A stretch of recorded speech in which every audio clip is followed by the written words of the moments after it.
truth, logic, common sense, that gut feeling, and yes, even a little psychoanalysis. As we are once again together, you and I, to discuss Chad and Lori Daybell, among other things. How's everyone doing this Monday? Do y'all like old KJ's 1-inch shave? Does it bring out the beauty in my ugly face? No, really, y'all. I do this every couple of years. I just shave it on down. It matters more to me what's on the inside than what's on the outside. And besides that, there ain't nothing you can do for this 51-year-old Tennessee woman. The bottom line is I'm who I am and you're who you are. But y'all notice something?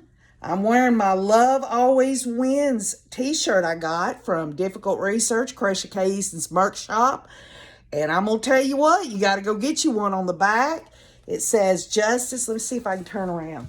Justice for Charles and JJ, Tylee, Tammy, and Joe. And navy looks good on me, I think, regardless of what the hair's doing, But anyway, I've taken a little time off, if you haven't figured that one out, to kind of put myself back together. Been dipping in the Ohio versus Wagner trial.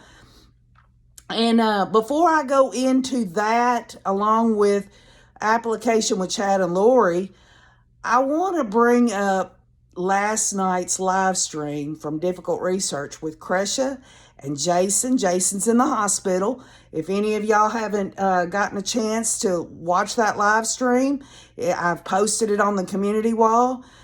I'm going to tell y'all, I cried my eyes out. And it was a good cry. It helped me release a lot of tension, stress, depression, things that I have inside of me on a day-to-day basis that has to be channeled out, filtered through. Folks, let me tell you something. KJ's just an old country girl. There's nothing no different than anybody in this world. We're all just an original, and we all have an opportunity on this channel to demonstrate who we are through our comments. And I just want y'all to know that last night meant a lot to me to see Jason with his attitude. He had hope, he has faith, he has love, and he said a lot of things that had so much wisdom. And I just, when I think about what he's going through, what Cresha's going through, their whole family, in terms of this case, the things that are going on with me are nothing. Absolutely nothing. I got to see last night strength from love and hope and all of those things. It really, really helps me to see this in other people's lives because, I'm going to just be upfront with you. You isolate yourself. That's what I do. You get this idea, this narrative through social media or television that everything's wrong in the world. And then you get to know people like Cresha and Jason, Larry K, their whole family. And it makes you feel better about your todays and your tomorrows. So I hope and pray that Jason will completely get through that hard PT, that he will be home. And Cresha, she looks just as beautiful as always. I hope they know that all of us here on KJ and the Ray, love them very dearly and will do anything we can to help them in any way that we can. So with that said, I got a few things I want to cover today. The first thing is this Thursday, okay, the 10th. Today's the 7th. It's Monday, Tuesday, Wednesday, Thursday. This Thursday, there is a motion to sever hearing with Chad Daybell. Now, that's at 9:30 a.m. with, of course, Judge Boyce. And here's the notice of the hearing here. Why are they even entertaining this again? Well, number one, common sense says John Pryor filed the motion, so it has to be heard. But John Pryor and Chad Daybell have been shot down twice. Now, here's the distinction now. We don't know what's going on with Lori. And we don't know if she's going to be sent back to the mental health facility. There has been no transport order or anything like that showing that she is in a mental health facility under the care of the Idaho Department of Health and Welfare. So she's sitting in a jail cell, but is she going to go back? And there is a time frame that the judge has to give Archibald there if he does bring up what this psychologist says is wrong with Lori. They have to give her, I believe it's 90 days or some amount of time there before they can move forward. Now, what is interesting about this motion to sever that's going to happen on Thursday is it was just a little while ago that the judge ordered that they were going to continue Chad's case because John Pryor wasn't ready. Well, if John Pryor is not ready, then why in the hell is he even going there with this severance stuff? Because he ain't even gone through all the discovery, he says. And this whole idea that, well, we can't, it's not fair to my client, Chad Daybell, if we don't know what's going on with his co-defendant, we want this severed.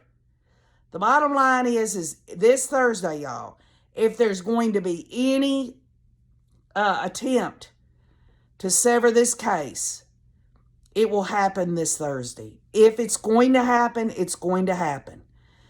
And, there's a possibility that Chad could have his case severed. I believe Judge Boyce has done his very best to keep these two co-defendants together. But the bottom line is this is always going to be a possibility. And we just have to be ready for it, whatever happens. The only thing I can say about if this is severed is that Chad's case will move forward and there'll be a trial. And I don't believe it'll be in January because he's already been given a continuance, but it could happen before Lori's if they're not tried together. So we're going to find out what we're going to find out, whether it's through East Idaho News, Justin Lum. I don't believe, I could be wrong, but I don't think that they're going to keep the cameras or the audio out if Lori is not there. They might show the audio, they might do the camera, but even if they don't, we'll all get the gist of it. So anyway, I'm going to go into something today that's kind of been on my mind for a few days now. And I was looking at the Ohio versus Wagner trial. And, for many of y'all that don't know about this, you got 4 members of the Wagner family. That's Billy, Angela, which are the mother and father, and then the 2 sons, George and Jake, that murdered 8 people. And I was thinking, what is the difference? And we're not talking about specificity because there was 8 murders, and then in the case in Idaho, there's only 3. There's Tammy, JJ, and Tylee. Of course, we know that involves Charles in Arizona and Joe Ryan as well. But what I'm saying is you look at these 2 criminal cases from 2 different states, and you look at the defendants, that Angela's a mother, Lori's a mother, Chad is a father to his kids, and he was a stepfather to JJ and Tylee, technically. I mean, they were dead before, dead and murdered before he married Lori, but technically he was still their stepfather.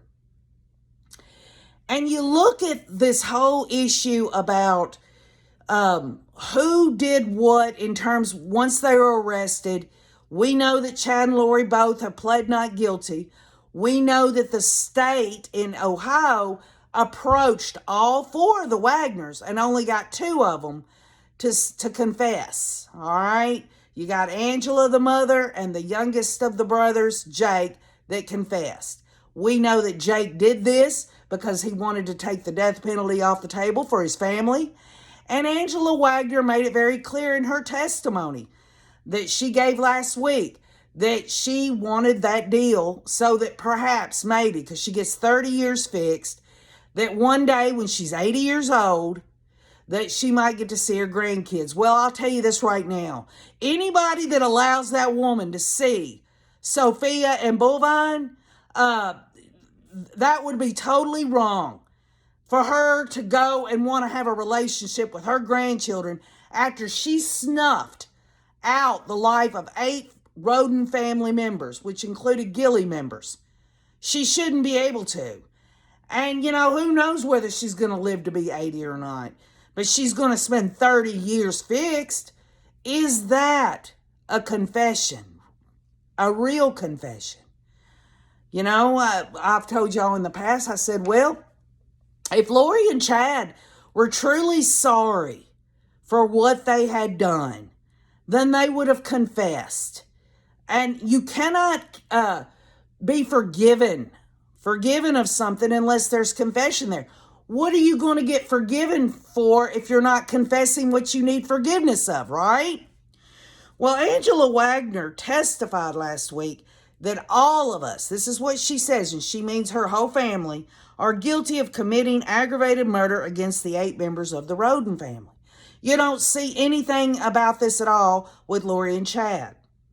One of the first questions Special Prosecutor Angela Canepa asked Angela Wagner was, are you guilty of killing 8 people on Union Hill Road and Left Fork Road? And Angela said yes. And Wagner agreed that she planned for it, she prepared for it, and aided and abetted the people who committed the crimes. And in Ohio law, that is conspiracy to commit murder. That's just the same as it is in Idaho. Conspiracy to commit murder is murder.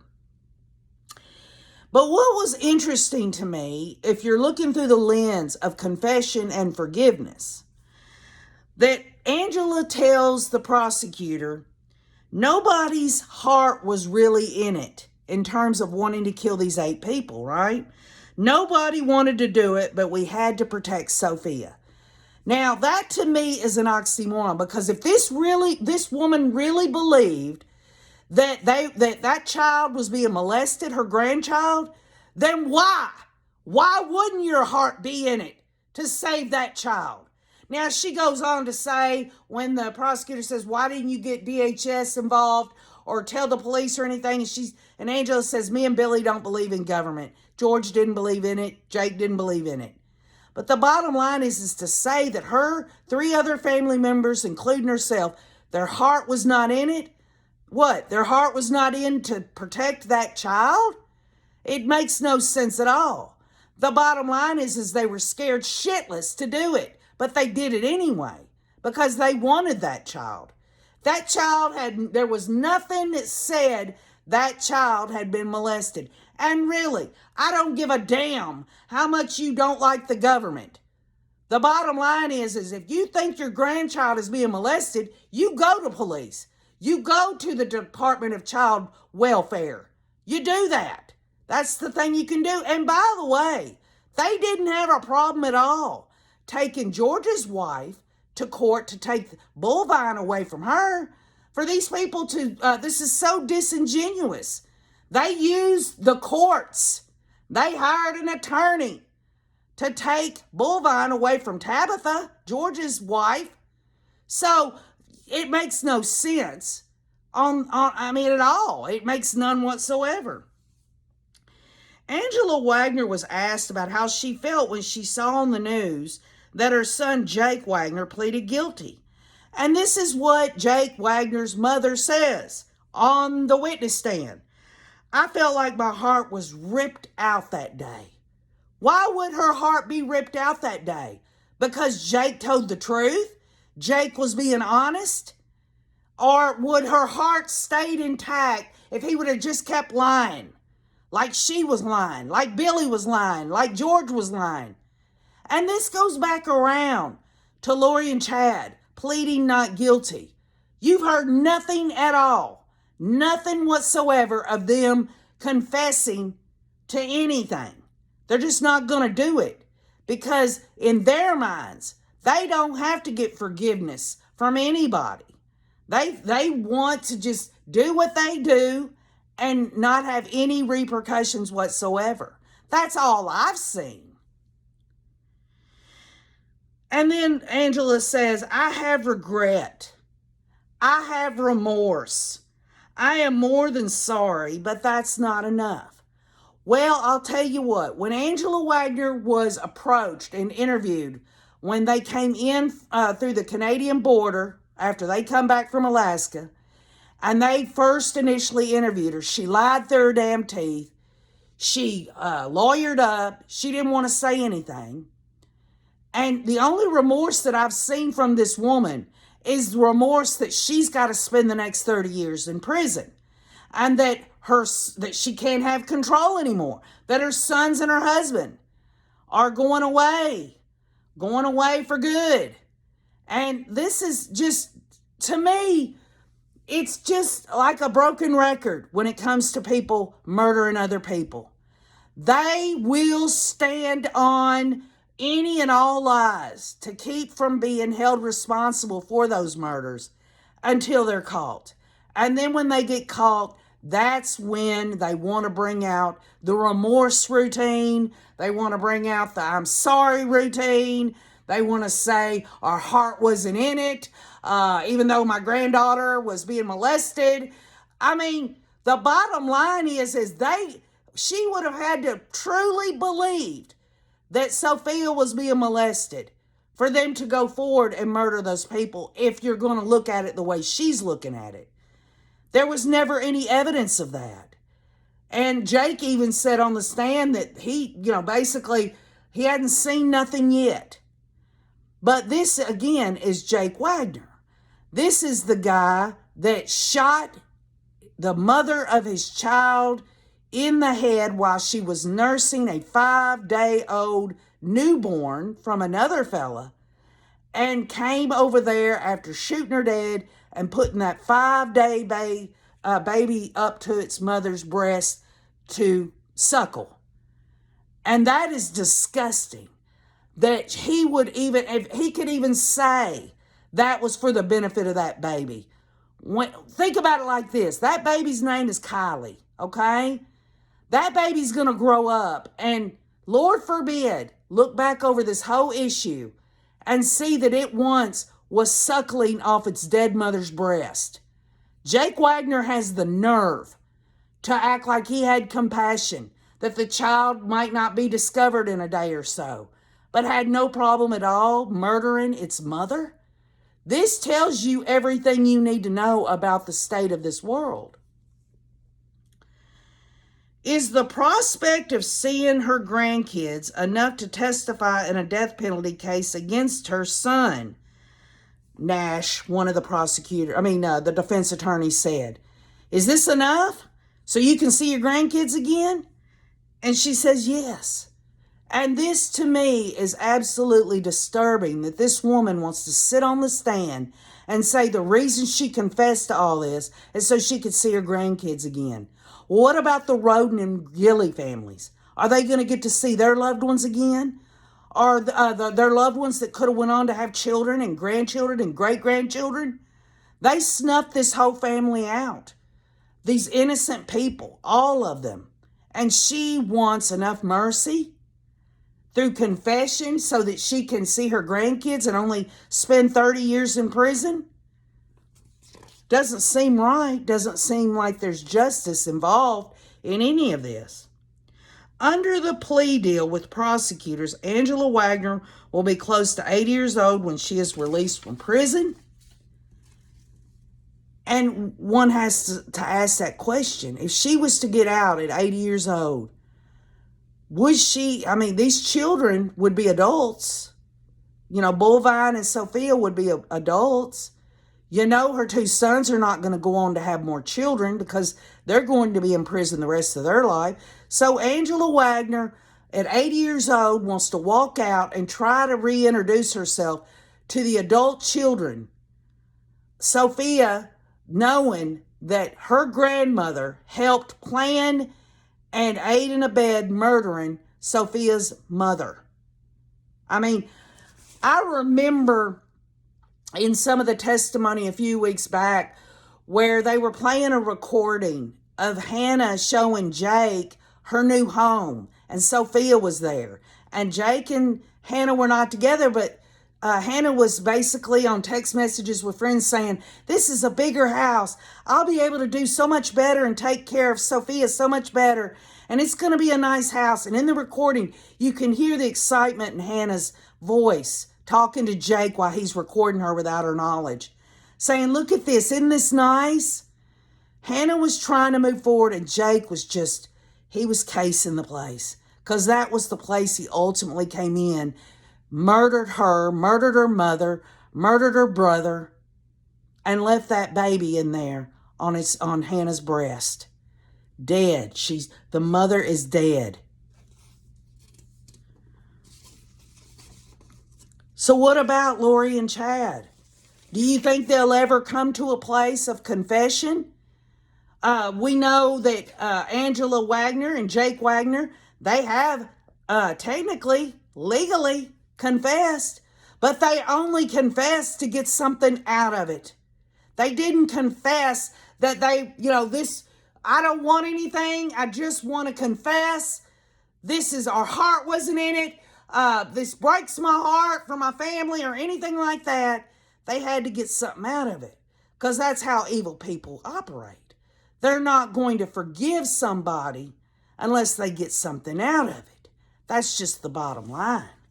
Now, what does forgiveness mean in the Bible? Okay, well, I've had a few people say that, KJ shouldn't be talking about scriptures in the Bible because I'm not some holier than thou person. And so that makes me a hypocrite because I'm imperfect and I can't always, do the best I can. Well, I'll say this. If people could not speak scripture because they have sins of their own or they're imperfect, then absolutely nobody could speak it.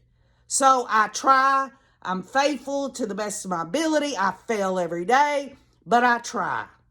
Forgiveness itself is defined as the letting go of sin. Do you think Angela Wagner, Jake Wagner, Chad and Lori, or how about Billy and George who's pleaded not guilty like Chad and Lori, is letting go of their sin? In the Bible, this includes forgiving everyone, every time, of everything, as an act of obedience and gratefulness to God. It acknowledges the sacrifice God made through his son Jesus, who died to restore the relationship between God and man. In other words, forgiveness is not just about you forgiving someone who you feel like's done you wrong. It's also by letting go of the sin, letting it go. When I ask Jesus to forgive me for the sins that I commit, I have to make a very good effort to stop doing what it is that I'm asking Jesus to forgive me for. It doesn't make sense to ask for forgiveness and then keep doing it over and over again. I mean, yeah, we all stumble and fall and we fail, but we keep trying. This goes back to why Jesus had to die on the cross. Because if we could live perfect lives and never do anything wrong, then why would Jesus have to die on the cross? He died on the cross because we're all sinners. We were born in sin. There's not a single person in this world that's never sinned before, ever. So this goes back to Angela, Jake, Lori, Chad, Billy, George.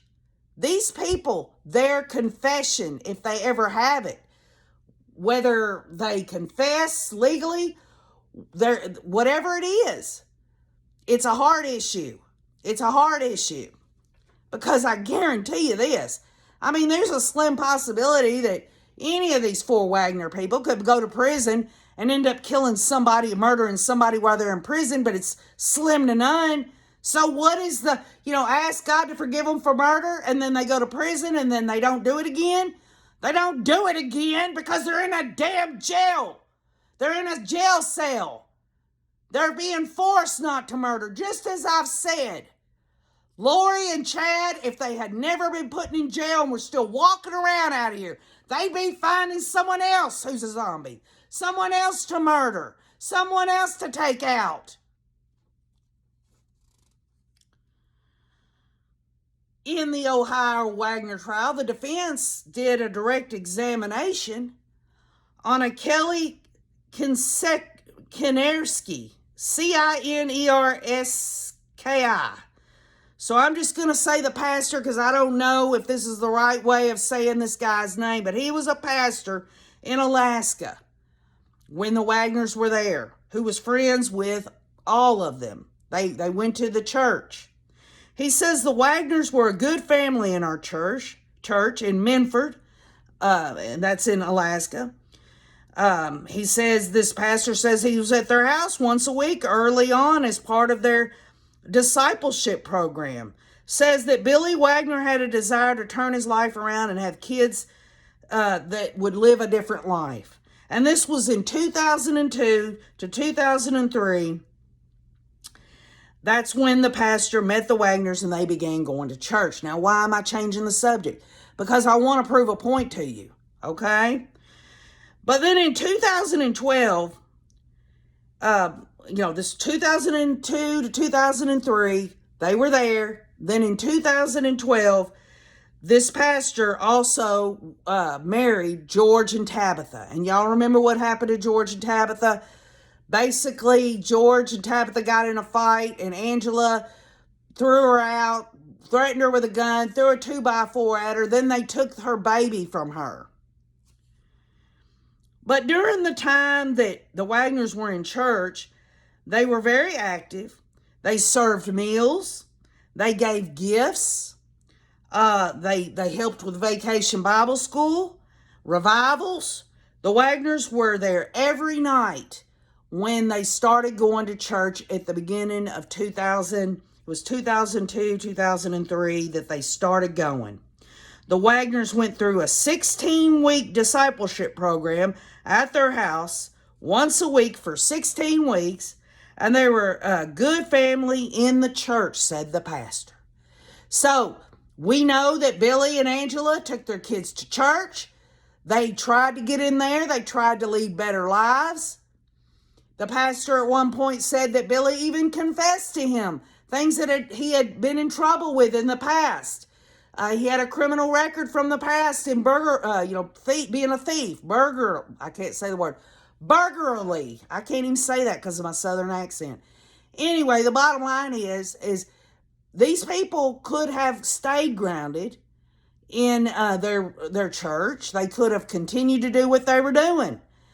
This proves to you that even if you get in church and do everything that the church wants you to do in terms of making yourself a better person, whether it's going through a program, whether it's serving others, the bottom line is you can stray from that. And by the way, even though Angela, Billy, George, and Jake are murderers today and will spend basically the rest of their lives in jail, back when they were serving other people, that was a good thing. That was a good thing. The pastor said that Billy had a desire to turn his life around, and this just kind of makes me remember about Lori. Remember when Lori was at that M-Home meeting and they had that recording where she was the warrior of the millennia, and she said she went to her bishop and said, if you don't give me a temple recommend, I'm going to murder somebody. She said, I had nothing to lose. I want to turn my life around. Well, did she turn her life around? Did Billy Wagner and Angela Wagner and George and Jake, did they turn their life around? The pastor said that George was smart when asked by the defense attorney, but Jake struggled in school and even said, to make it, to come down to it, the defense attorney said, well, was there a difference between George and Jake? And the pastor said, well, in a nutshell, basically, George was smart and Jake was trouble. Well, I'll tell you what, if George was so smart, like this pastor said, then he would have known to walk away from his mother and father and brother. Instead of being part of the plan, he could have walked away at any time. This whole defense that George is different than the rest of his family members, if he's as smart as this pastor said, then he would have walked away from it. And in fact, when the pastor says that Jake was nothing but trouble, then George should have known that his brother Jake was nothing but trouble and should have done his best to lead his brother in a different direction. But that's not what happened. Billy and Angela, George and Jake, all as a family unit, they decided to do this. And these confessions coming from Angela and Jake are nothing more than give me something. Give me something. It's not about 8 people being murdered. Because I'm going to tell you what, true confession, you don't get nothing in return for it. True forgiveness, when somebody forgives you, they just forgive you. You don't have to earn it. You don't have to, they forgive you. That's it.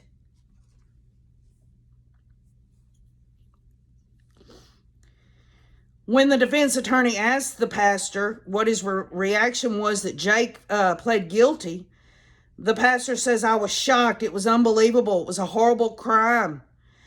And then when asked about Angela's plea deal, the pastor says it didn't make sense at all. Just as Angela doesn't make sense at all by saying, well, I feel so bad that we murdered all these people, but we did it for Sophia. Let me tell you something. That right there, you cannot go back after something like that and then give them a justification. Anybody can say anything about it. And the fact that Tabitha had been molested when she was young and Hannah does not mean that anybody else was going to. The bottom line is whenever someone's been molested in their life, a mother, she's going to do everything she can to protect that child. And Hannah Roden loved Sophia and Kylie. And Jake, George, Angela, and Billy decided to snuff them all out, as I've said before. And the pastor told the defense attorney that when the Wagners started going to church and doing all this service for all these people out here in the community, and how they were really trying, they were going through that 16-week program, they wanted to turn their life around. Billy was confessing about his past mistakes, and he wanted better for his family. The pastor said that he witnessed himself the Wagners getting rid of things in their home that might cause a stumbling block, like bad movies or things in the home that would keep them from being close to their religion and their faith. So this pastor is confirming that the Wagners at one time, they really were trying. They started taking things out. You know, a lot of people think secular music or R-rated movies or things, you know, that you shouldn't be messing with if you have this faith and all this and that. And there are different religions all over the world that says you shouldn't have these things in your home or all that. Let me give you an example. I myself, this is going to sound silly to y'all, but I have no actual statues in my yard anywhere. Because that's a form of idolatry for me. That's just me. So, you know, the bottom line is different religions think of different things. And what it comes down to is if you take these things away that you believe are going to keep you from your relationship with your God, then that's showing effort on your part to try to lead a better life. So it shows quite clearly that this pastor wanted to make it clear that they had tried. And no one's really going to know why. It's really Angela, Billy, George, and Jake. It's really their lives, what was going on in their hearts and their minds that we will really not ever know, other than, you know, I can say for sure that they had the murderous spirit. Chad and Lori had the murderous spirit. I mean, it's to me, the murderous spirit is demon possession. That's just me. So, will Chad or Lori ever confess? I don't think they will. A plea deal? I don't know. But I do know that if either one of them was to confess, it would be more of Chad than Lori. Because Lori's going down this road where she wants everyone to think that she was out of her mind. She has mental illness, but she's not going to deviate from that. She's got too much narcissism and shame and all that other stuff to ever turn the page and just come right out and say that she was wrong. She hasn't proven that one bit. Just as she told Kobe, what is it you think that I've done? What do you think? What is it? What do you think I've done is wrong? Or whatever it was on that recorded phone call that Kobe had. Forgiveness. Forgiveness is something that all of them, whether it's the Wagners in Ohio or Lori and Chad, if they want true forgiveness, they have to confess with the mouth that the Lord is faithful and just to cleanse them of it. It's just as simple as that. And, I'll just say this. Forgiveness is something, it's a lot like when we talk about justice through understanding. We all have our own definitions of what that means, and nobody is really wrong. I try to stay in Holy Scripture about it, but I can also sign on to other definitions of forgiveness. Anyone familiar with Italian opera or the plays of Shakespeare knows the terrible price paid for grudges, vendettas, and revenge. Under the sway of these emotions, painful incidents linger in the mind, sapping our ability to find peace and happiness. The 18th century English poet Alexander Pope gave us the antidote: to err is human, to forgive is divine. But finding a way to forgive without giving up our principles is often no easy task. And this is some content from Dr. Stephen Marmer of UCLA Medical School for Prager University. And I just signed right on to it because it kind of sums up outside of Holy Scripture how I feel about this. Speaking about forgiveness, in context to your everyday personal life with family members, friends, coworkers, and business associates, one of our challenges is understanding this process, that the word forgiveness, now listen to me, is inadequate to explain a very complex concept. Forgiveness actually embodies 3 different things, each of which applies to different situations and provides different results. The 3 types of forgiveness are exoneration, forbearance, and release. Let's take it one by one, okay? Here we go. Exoneration is the closest to what we usually think of when we say forgiveness. Exoneration is wiping the slate entirely clean and restoring a relationship to the full state of innocence it had before the harmful actions took place. There are 3 common situations in which exoneration applies. Number 1, the first takes place when you realize that the harmful action was a genuine accident for which no fault can be assigned. Number 2, it's when the offender is a child or someone else who, for whatever reason, simply didn't understand the hurt they were inflicting and toward whom you have loving feelings, okay?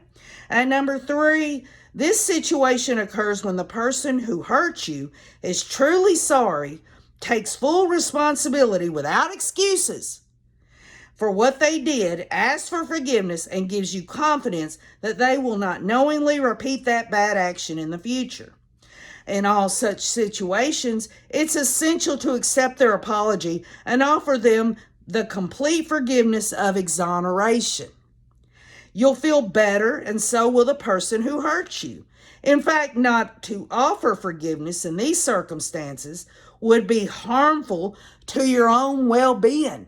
So when it comes to forgiveness and exoneration, if I don't forgive, okay, now overall, I have to forgive in order for God to forgive me, okay?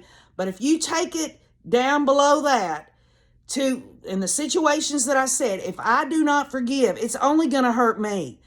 It's that old thing about, giving someone, feeding yourself poison, hoping someone else will get sick. If that's the situations there that I just laid out and you don't forgive, you're just hurting yourself. It might even suggest that there is something more wrong with you than with the person who caused you the pain. The second type of forgiveness is forbearance. And here things get a little more complicated now. Listen up. Forbearance applies when the offender makes a partial apology or mingles their expression of sorrow with blame that you somehow caused them to behave badly. This could be gaslighting, forms of that. An apology is offered, but it's not what you had hoped for and may not even be fully authentic. While you should always reflect on whether there was a provocation on your part, even when you bear no responsibility, you should exercise forbearance if the relationship matters to you. Cease dwelling on the particular offenses, do away with grudges and fantasies of revenge, but retain a degree of watchfulness. This is similar to forgive but do not forget, y'all know that one, or trust but verify. By using forbearance, you're able to maintain ties to people who, while far from perfect, and that's old KJ right here, I'm far from perfect, are still important to you. Furthermore, in some cases, after a sufficient period of good behavior, forbearance can rise to exoneration, which was the first one I spoke of, and full forgiveness. But what do you do when the person who hurt you doesn't even acknowledge that they've done anything wrong or gives an obviously insincere apology, making no reparations whatsoever? These are the cases of forgiveness that are the most challenging. In my practice, I find this in such examples as adult survivors of child abuse, business people who have been cheated by their partners, or friends or relatives who have betrayed one another. Still, even here, there still is a solution, and it is called what? Release. The third type of forgiveness. Release does not exonerate the offender, nor does it require forbearance. It doesn't even demand that you continue the relationship. But it does ask that instead of continuing to define much of your life in terms of the hurt done, you release your bad feelings and your preoccupation with the negative things that have happened to you. Release doing something that is critically important. It allows you to let go of the burden, the silent tax that is weighing you down and eating away at your chance for happiness. If you do not release the pain and anger and move past dwelling on old hurts and betrayals, you'll be allowing the ones who hurt you to live rent-free in your mind, reliving forever the persecution that the original incident started. Whether you get there through your own efforts, through psychotherapy, through religion, or some other method, release liberates you from the tyranny of living in the traumatic past, even when the other forms of forgiveness, exoneration, and forbearance are not possible. Exoneration, forbearance, and release are three forms of forgiveness, folks. And this is just my view. To forgive may be divine, but when we understand its dimensions, we find that it is within our ability to do so. And I told y'all when I first opened this channel, you know how I go off the deep end about Chad and Lori and how mad I am. I'm angry at what they've done. They murdered these innocent lives. And then I look at Ohio versus Wagner and I think of those 8 family members that were murdered and the children that were left behind. And the wake of all this, you see the defendants, 2 of them in the Ohio case that confess in order to get good deals. You see it nowhere in Chad and Lori's case. And whether we'll see it down the road, I don't know. But I said long ago that it was not my place to forgive Chad and Lori or the Wagners. What I do want to make clear is the evilness and the murder and the bad acts absolutely outrage me and hurt me, make me angry. I think it was Arwen Hardy that said that in the Bible it says you should stay away from people that are angry all the time. And I told her, I said, well, I'm angry, but with good cause. there is no excuse. I have to let these things go. The family members of these victims have to live with this the rest of their life. They're the ones that have a personal choice themselves. It's a personal choice to get to a place where they can forgive. And I don't say that lightly, because back when my brother was murdered, I knew not months into it that if I did not forgive this guy, I sent a letter to the jail he was at. My family got upset with me, and I told him I forgave him. And in the letter, I told him all about my brother.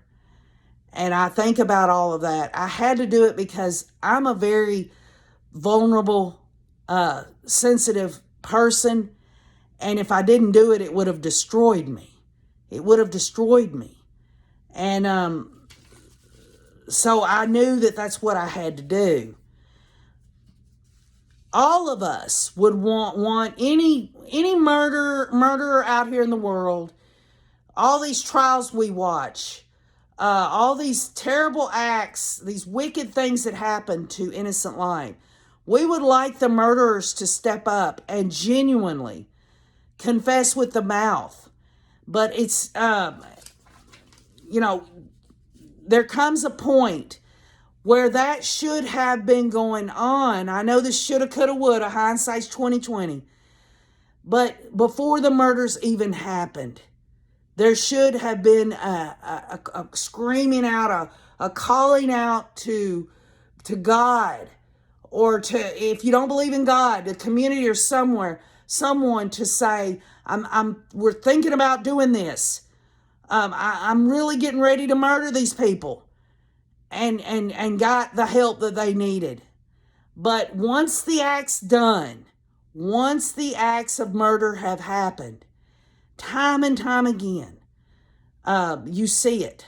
It's all about, what kind of deal can I get?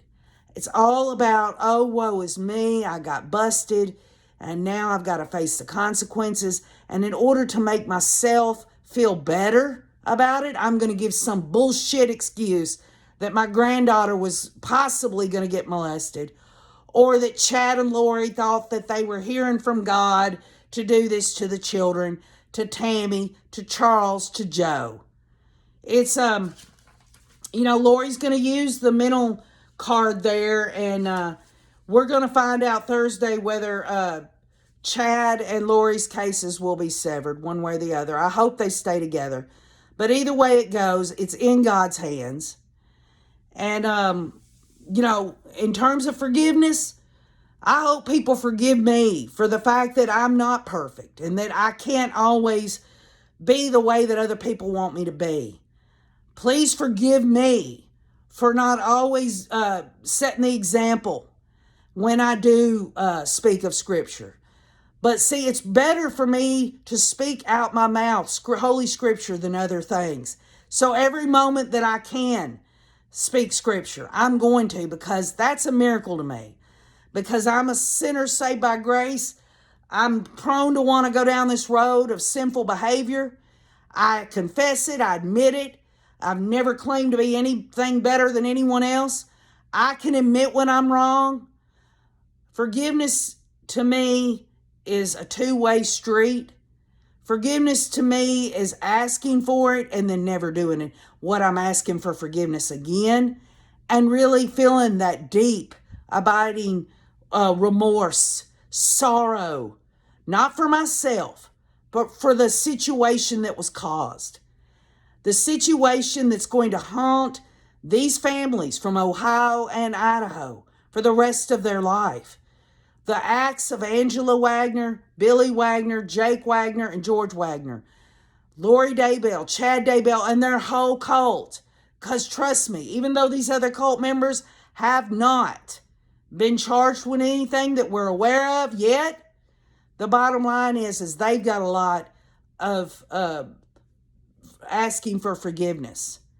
And if they're anything like Chad and Lori are right now, thinking that they don't have to, that Chad and Lori are completely not guilty, then that means that Chad and Lori are saying Alex did all this.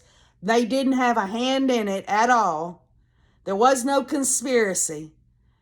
And it's just like Angela Wagner said, all four of us, her whole family was involved in the murder of these 8 people. Does that make her a better person for getting a good deal? Does that make Jake Wagner a better man than Billy or George because he confessed? Folks, it all comes down to motivation behind it, the spiritual nature behind it. Because the reason I explained to y'all that the Wagners got into that church, they were showing fruits and signs of wanting to live that life. It shows you very clearly. They went through discipleship program for 16 weeks. They did all this stuff. They served other people. They went to church every time the door was open. They had that little bit of grounding, enough to know right from wrong. And you can be damn sure Chad and Lori, they knew from their upbringing and the 10 Commandments and all of the things that is considered sin in their religion. And they just totally just pushed it aside. And because they pushed it aside, just as all humans do from time to time, in maybe lesser ways than murder, maybe doing things less sinful. To me, God says sin is sin, but what I'm trying to say is that you can really see I can't read minds. I ain't got no special ability. But when you've got defendants in Ohio that are confessing so they can get better deals, and you have defendants in Idaho that don't want to confess shit, the bottom line is that is not real forgiveness.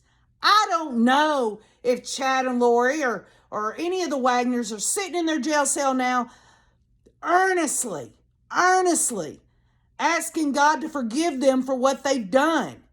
But if they really were, then they would face the repercussions of man's law without trying to defend themselves with not guilty pleas or trying to get a good sweetheart plea deal. You see what I'm saying? So, it was all jumbled up. But I guess the bottom line, what I'm trying to say is forgiveness means a lot of different things to a lot of different people depending on their belief system.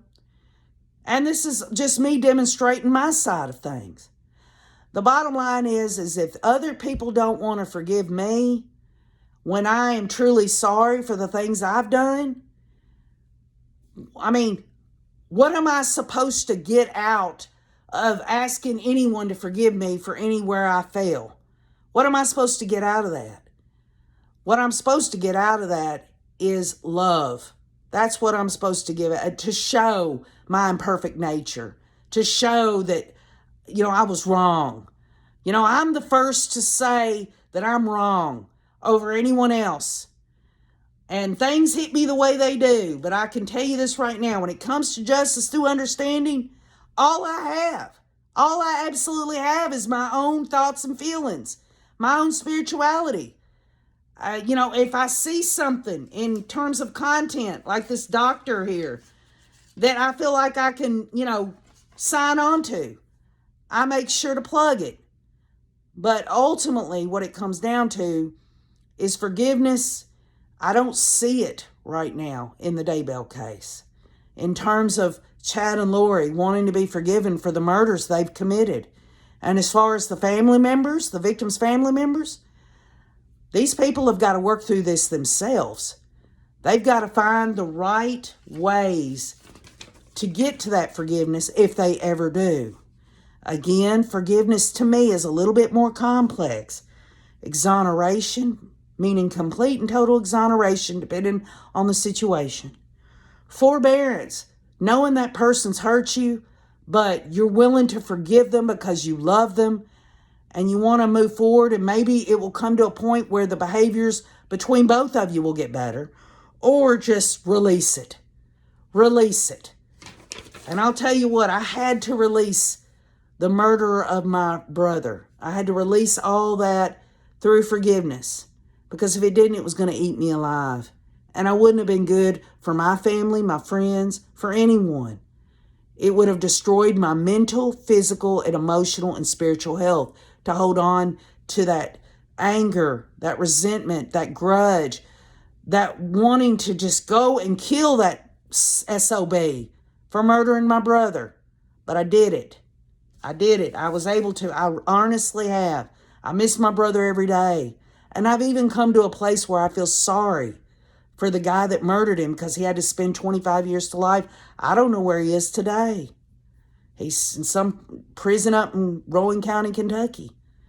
You know, it ain't been 25 years, so he's still there. So, anyway, keep Cresha and Jason in all of y'all's prayers. I'll try to get back on track with everything. It's what I'm trying to do. I've gotten knocked off balance. A lot of things have been going on in my own personal life.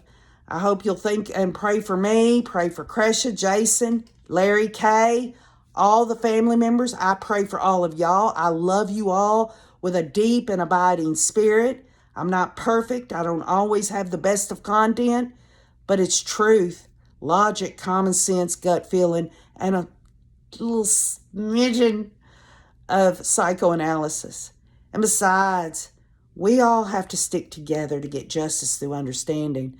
I love all the Rays on here. Once a Ray, always a Ray. So, with that said, keep on looking.